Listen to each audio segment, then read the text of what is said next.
Hey everyone, this is Kirk here again from OptionAlpha.com, and in this video tutorial I want to talk about a covered call spread. So covered calls are for the long-term stock investor that is definitely looking for a steady or slightly rising stock price, at least for the term of the option. Now this is generally a capital intensive strategy because you have to be long at least 100 shares of stock to sell a traditional covered call. And really, this is where most people get started in making the transition between options and strategies and kind of moving away from trading stock just by itself and using some options and strategies in conjunction with stock. And I definitely agree that if you're going to be a stock trader and stock investor, you've got to have some sort of covered call strategy inside your portfolio because it's just the smart way of making trades. So let's talk about how you set up a covered call specifically. The first thing that you're going to do is you're going to be long 100 shares of stock, or you're going to buy 100 shares of stock. Now, in this case, you may already have 100 shares of stock.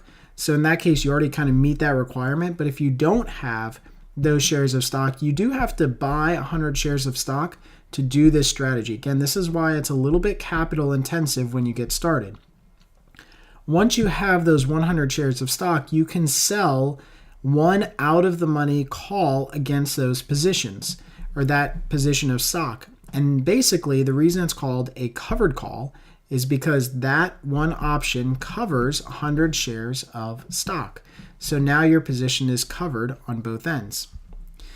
So what's the risk? Well, because you are still long 100 shares of stock, your risk is still in the decline of the stock past your new break-even point as it heads lower.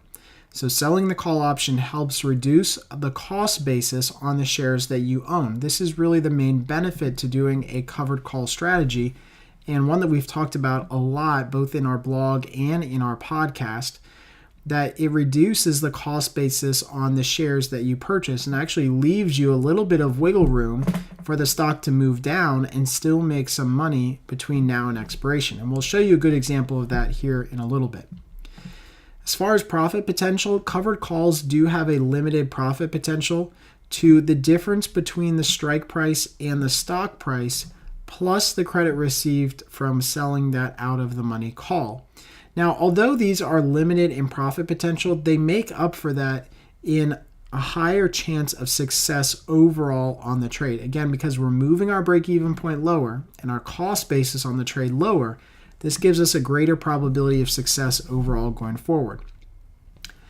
Since we are short a naked option and the stock is not affected by volatility, increasing implied volatility generally does hurt this position.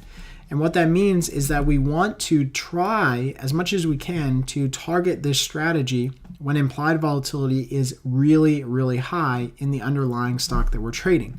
And this gives us the best edge in the market. As far as time decay or theta, the passage of time as we generally get towards expiration does help this position since we are short premium that we received on the sale of the call.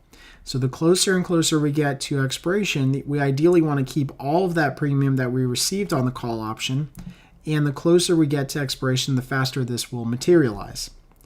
As far as break-even points, they're very easy to calculate. You basically take the long stock price minus the credit received on the sale of the call. This is where we reduce the cost of owning the stock by selling a call again.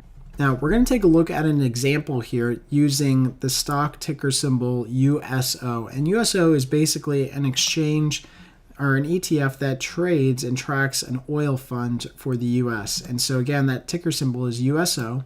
The stock's been really beaten down recently as of the time of this video. It's down around 1777 as far as a price. That's where it kind of closed today.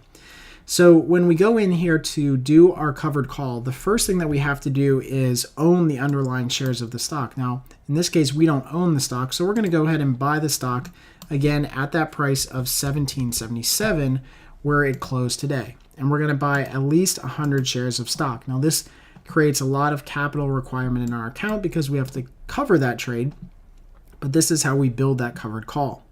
The next thing that we're going to do is we're going to try to sell an option that's out of the money. In this case, we're just going to go ahead and sell the next nearest option out of the money, which is the 18 calls above the market.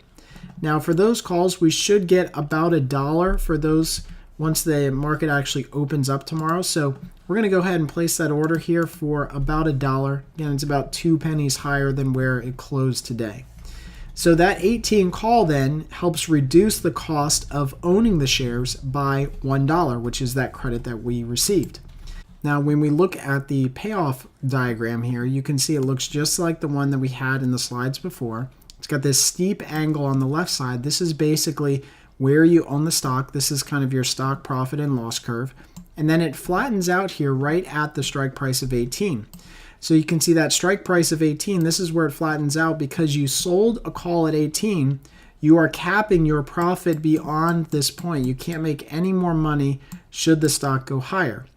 But now the benefit to doing that is you cap your upside potential in this trade, and you're capping it to about $110 in this trade, is that you move your break-even point down or lower from where it's at right now at $17.77. You move it down by a whole $1. So in this case, USO can actually fall another $1 and you still would be okay at expiration. You wouldn't make or lose any more money than you do right now. If USO fell less than $1, then you actually still make money at expiration. And if USO moves higher, you still make money at expiration. So this is why when trading covered calls, it's so important to realize that that reduction in cost basis, or the reduction in the cost of owning the shares, using that credit to offset that price, helps you in your increased probability of success. And most people don't get that concept, but it's so critical to your ability to do these long term. Now, one of the key takeaways that we have for covered calls is that you should always remember that if the stock should move past your out of the money call strike at expiration, in our case with USO, it would be moving past that 18 call strike, you will forfeit your stock to the other party in the transaction. That's why it's called a covered call, because you are covering that trade with the shares that you already own. So in that case, the shares would be taken directly out of your account and you'd have to rebuy the shares at some price in the future. But again, that's okay if that happens, because that means that the stock made a huge move and you've already banked a profit anyway. You just didn't realize all of the profit from the stock moving higher. We personally don't favor these strategies because of the higher capital requirements. We think that there are other ways that you can get the very same profit loss diagram and the same risk reward features as doing a covered call, but with a lot less capital on the line. And so again, that's one of the ways that we use and teach options inside of our membership area at optionalpha.com. Even though this is a great strategy for long-term investors, we feel that there are better ways to make money trading this same profit loss diagram with much less capital. As always, I hope you guys enjoy these video tutorials. If you have any comments or questions, please add them right below here in the lesson page. And until next time, happy trading.